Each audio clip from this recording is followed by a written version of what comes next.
Welcome to Voices of the Writers. I'm your host, Adam Scull, bringing you a new dimension of poetry readings, songwriters, vignettes, and stories with music and sounds for the Eat, Sleep, Write podcast. Discover new writers. Learn about their huge body of work on Eat, Sleep, Write.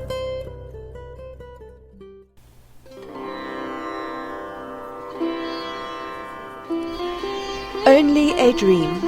Written by Jackson Ahern. Read by Al Meadow and Adam Scull. The snow-capped mountains turned rose in the light of late afternoon. Their long winter shadows stretched out over the ancient city. A shaman, skilled in the esoteric arts, walked at a rapid pace through the city's whitewashed walls and narrow alleys. He never once glanced at the mountains looming overhead. He only looked downward at the russet cobblestones, worn smooth by the feet of 10,000 dreamers. He came to the house where he had been urgently summoned, and without announcing himself, brushed aside the curtain serving as a door and entered the chamber. He did not acknowledge the presence of the two women who stood silently to one side, but instead walked to a small bed and stared intently down at the prostrate form of an old man. He held his open palms towards the bed as if warming his hands at a dying fire, and then gazed deep into the face of the man lying before him. After a few moments he shook his head. He turned to the two young women, now bedside. It's too late. The grim expression on his face made the gravity of his message perfectly clear.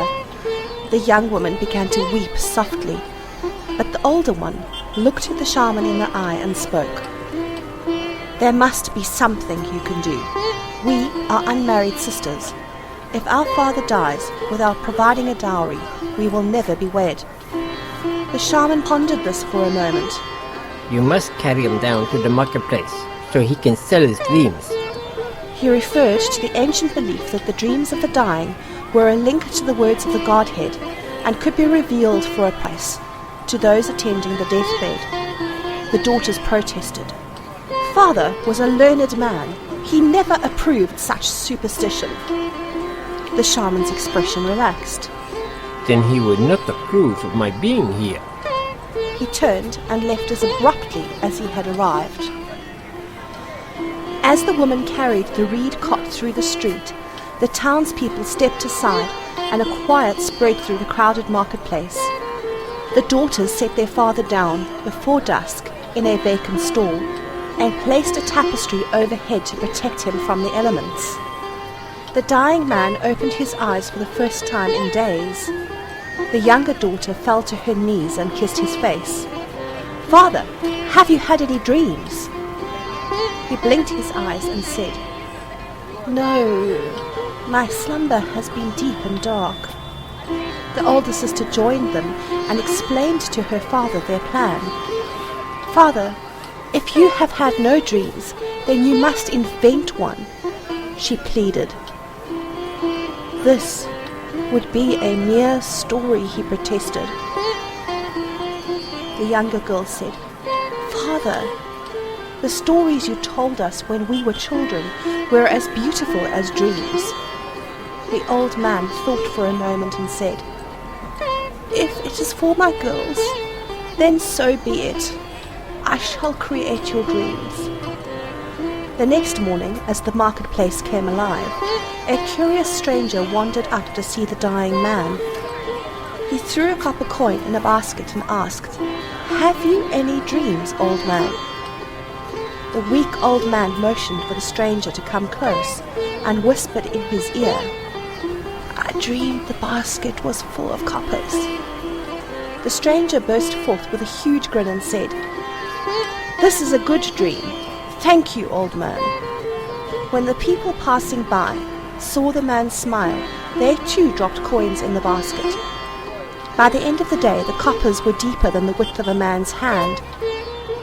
In the days that followed, customers lined the streets of the market, and 2 baskets were filled with coins. Each day the old man told the people a different wonderful story. Last night I dreamed of the flowers in spring. I dreamed you had many grandchildren. Or, I saw beautiful horses running in the valley. Everyone left contented and told all of their friends. Soon people came from throughout the ancient city to see the old man, and it was whispered that some came to see his dark-eyed daughters as well. One day a soldier from a foreign land came by to see what the commotion was about. When his time came to speak to the old man, he asked, Can you tell me of my daughter? She lives in a foreign land, and I have not seen her in a year. The old man turned his head towards the uniformed stranger and said, Sir, I am not a teller of fortunes, only a dreamer of dreams. The younger daughter did not want to lose a coin, so she called to the soldier as he walked away, Return on the morrow, and I am sure my father will have had a dream of your child. The soldier looked back over his shoulder but said nothing. Father, the man had a gold coin. You must give him a story tomorrow. The old man shook his head. I would not want anyone to tell me a lie about my daughters. The girl shamefully lowered her head and became silent. That night, for the first time in many years, the old man dreamed many beautiful dreams. He saw his daughters married to wealthy men. He saw peace in his country. And he saw the hand of the maker of all things reach down from the sky and harvest apples in autumn. The old man awoke in the cool stillness of the city night. The marketplace was deserted, and he turned to see his beautiful daughters sleeping soundly. A soft breeze had blown the canopy back from the stall, and he gazed up at billions of stars. The insects in the trees ceased their chatter. The silence startled the man, and his heart began to pound. The silence was broken by the sound of footsteps. The old man looked up to see a small child alone in the lantern light. As she came closer, he could see that she was not like any child he had encountered before. She was dressed in the manner of another culture, and her hair was the color of sunset. The girl approached and asked softly, Do you know my father? How could I? Was the surprised man's response. The girl smiled. He is a soldier, and I have reason to believe that he has been here and was asking about me. The old man's eyes lit up. Yes, I know him, spoke with him today. Does he know you are here? Girl paused to consider her response carefully. No, I cannot find him. Will you tell him I am well? The old man promised that he would tell her father when he returned the next day. I will return tomorrow also, the young girl said. Before the man could ask where she was staying, the girl had stepped beyond the lantern light and was out of sight. He thought it odd that he had never noticed the lantern before, then fell back to sleep and dreamed wonderful dreams. The next morning the man awoke to the sound of people arriving in the market. He propped himself up on his elbows and urgently called out to his daughters to find the soldier.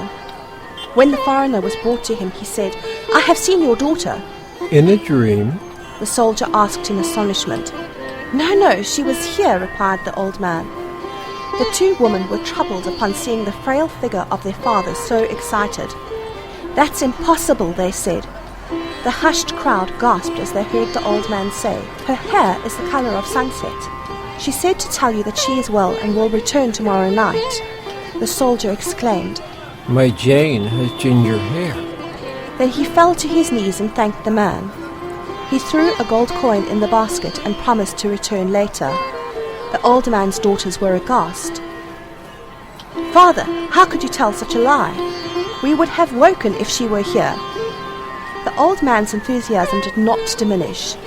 I tell you, I saw her in the lantern light. He pointed to the alley where he had seen the girl. The daughters looked, but there was no lantern there. Only a dream, the younger daughter cried out. The old man said in a dismissive tone, A dream is a powerful thing.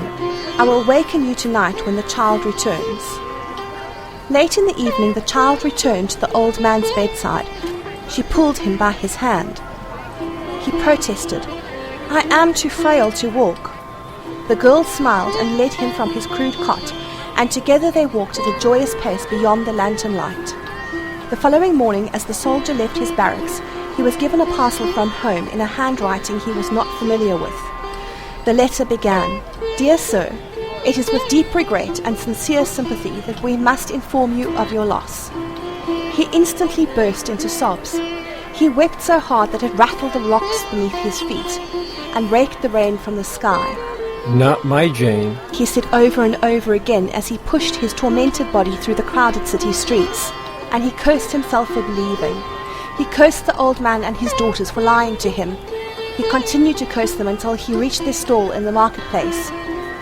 When he arrived, he confronted the two sisters who were sitting quietly in the street. "Where is the charlatan? He yelled out in anger. Where is the lying wretch?" The older daughter leapt to her feet and kicked the basket of coppers into the street. She turned her tear-stained face to the soldier and yelled back, take it all. Nothing can buy back the love of a father and a daughter." With that, the soldier looked down at the old man's lifeless body. "He died in the night," the younger daughter added sorrowfully. The soldier did not touch a single coin. He turned and walked slowly towards the edge of the city. The soldier was about to leave the gate when the shaman, who had been watching the events of the last days from a distance, stepped in front of him to block his way. The soldier then said in a voice so weak it could barely be heard, "All lies. It was only a dream." The shaman calmly replied, Lies are just stories, and stories only conscious dreams. Are not dreams the songs of angels? Then he stepped aside and let the soldier walk through the gate. He walked for several miles and sat down with his back against a tree, closed his eyes, and dreamed a dream so real he could smell the ginger in her hair.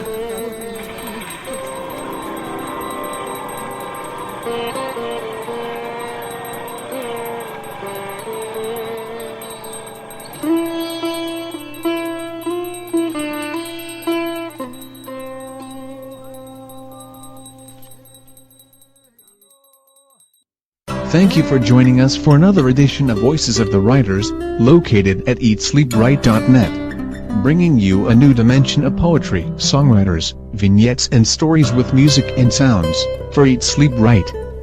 We would like to hear from you. Engage with us. Send your comments and questions to comments@eatsleepwrite.net, or leave a comment at the end of the podcast page. Join us again for Voices of the Writers on Eat Sleep Write.